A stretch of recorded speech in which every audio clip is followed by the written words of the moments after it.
Recording by SR Studio, Ludhiana. कौन कारण धन लिपलू अंगनवा सोची बानी अफरत हो, सोची बानी अफरत हो। कौन कारण धन लिपलू अंगनवा सोची बानी अफरत हो। सुनी करो तानी मोर पिया नव दिन नवरात्र बरत हो। सुनी करो तानी मोर पिया नव दिन नवरात्र बरत हो। काहे लागी घुंघुर मंगवलू, काहे लागी अब रख हो।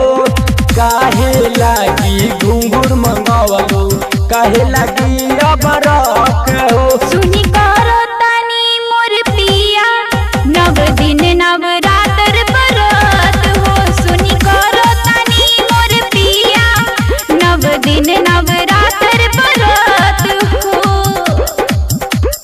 डीजे रसिहारी डीजे रसिहारी नो नचिया नो नचिया नो नचिया।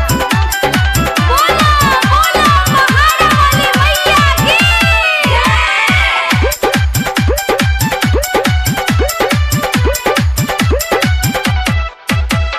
केरा और सेब संग लइहा अमरूद हो।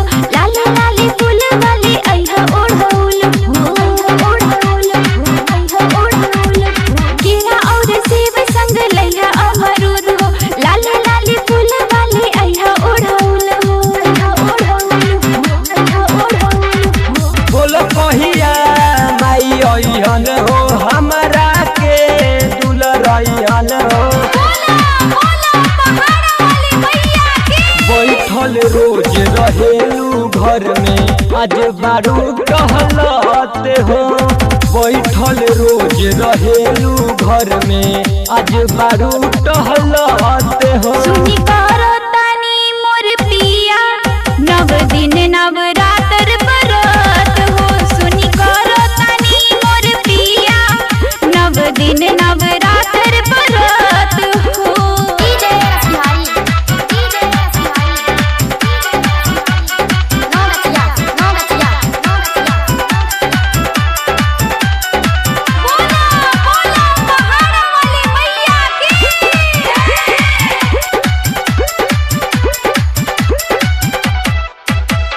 पंडित बुलाई के हम कल साधराई, विधि विधान से हम पूजा कराई, पूजा कराई, पूजा कराई।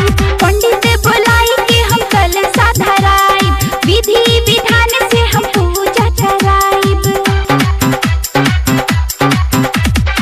कवन दिशा से माई अइहन मोर अंगना के हुलसइहन मोर। बोला बोला पहाड़ वाली मैया की काहे लागी दिया ढकनी मंगैलू, काहे लागी पंचरात हो।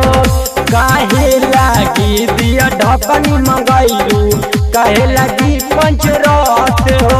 सुनी करो तानी मोर पिया नव दिन नवरात्र बरत हो। सुनी करो तानी मोर पिया नव दिन नवरात्र बरत हो। डीजे रसिहारी डीजे रसिहारी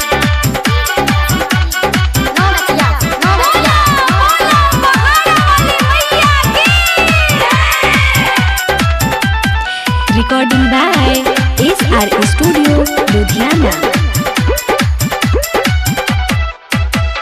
विनय बवाली से भजन लिखाई, ओम अकेला से गीतिया गवाई, गीतिया गवाई, गीतिया गवाई।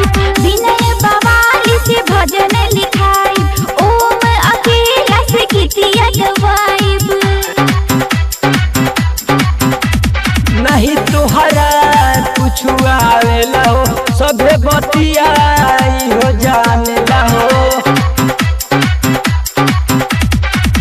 माई के कैसे घरे बोलाइले, कैसे करब डंटवाते हो। माई के कैसे घरे बोलाइले, कैसे करब डंटवाते हो। सुनी कर